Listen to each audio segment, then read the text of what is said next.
안녕하십니까. 지역연구실의 이봉걸입니다. 금융위기 이후 중국이 G2로 불리울 만큼 경제적 위상이 높아지면서 중국의 경제정책 변화가 세계 경제에 미치는 파장이 무척이나 커졌습니다. 지난 1월에는 중국의 중앙은행인 인민은행이 채권 발행 금리를 두 차례 걸쳐 인상한 데 이어 2008년 6월 이후 1년 7개월 만에 지급준비율을 0.5%포인트 인상하였습니다.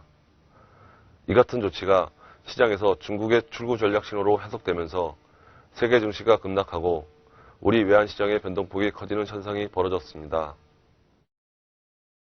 이러한 일련의 긴축조치의 배경과 목적을 살펴보면 첫째, 대규모 경기 부양과 완화적인 통화 정책으로 과잉 공급된 유동성 흡수의 필요성이 증가하였다는 것입니다. 중국은 금융위기 발생 이후 4조 위안 규모의 내수 부양책을 발표하고 확정적 재정 정책과 완화적 통화 정책을 실시하였습니다. 이 결과 2009년 신규 대출 규모는 2008년의 2배가 넘는 9조 5,900억 위안으로 증가하여 유동성 과잉을 초래하였습니다.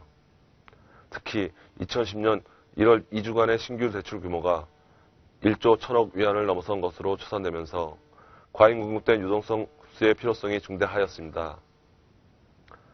둘째는 인플레이션 압력을 해소하기 위한 조치라는 것입니다.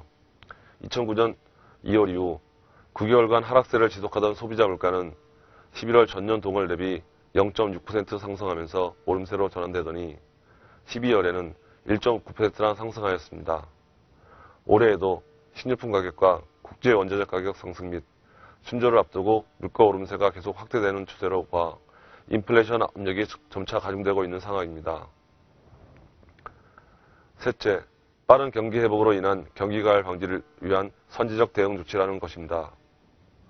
2009년 중국은 세계에서 가장 빠른 속도로 경제위기를 극복하면서 당초 예상을 뛰어넘는 8.7%의 성장을 기록하였습니다.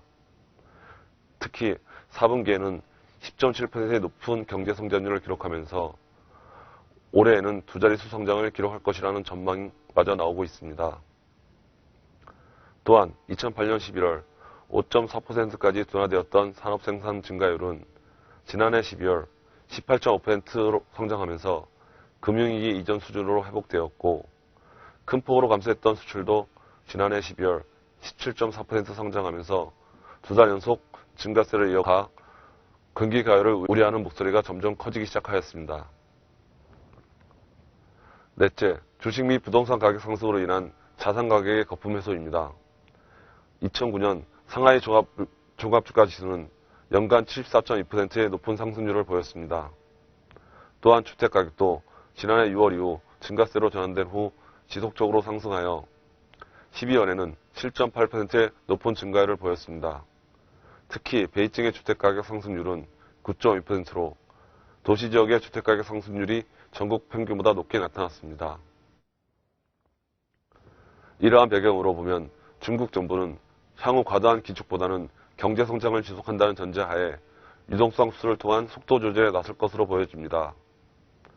그 원인으로 첫째, 2009년 중국의 경제 성장률이 예상을 넘어서는 8.7%를 기록하였으나 이는 지난 30년 평균 성장률 9.8%에 못 미치는 수치로 금리 인상을 포함한 본격적인 출구 전략을 필요로 하는 과열 상태로 보기에는 다소 무리가 있다고 보여지기 때문입니다.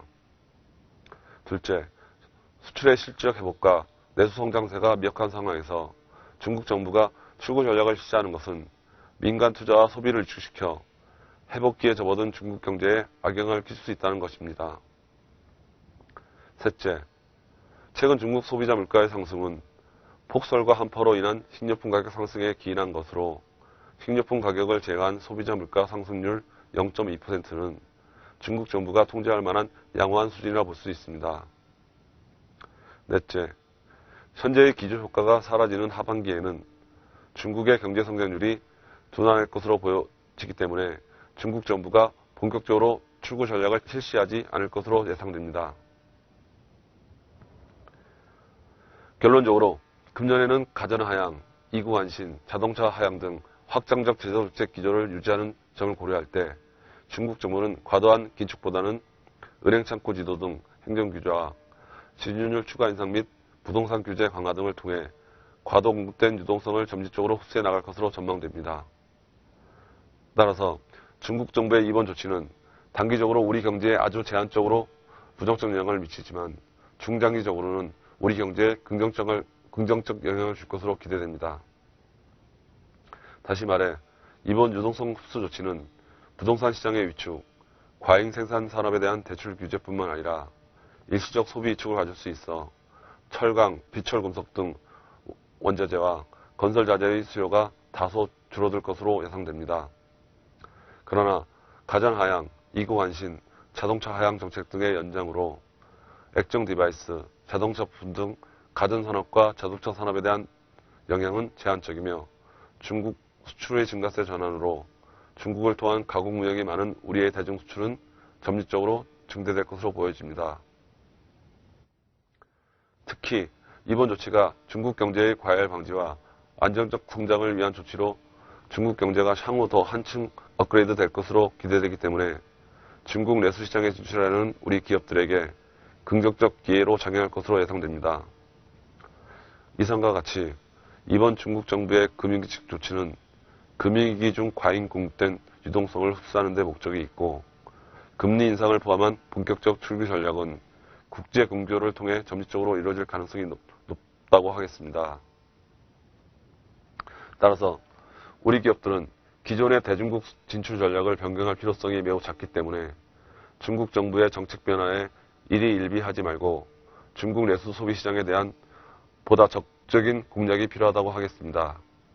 또한 신에너지, 신소재, 정보산업 등 중국 정부가 장려하고 육성하는 산업에 대한 전략적 진출이 필요하겠습니다.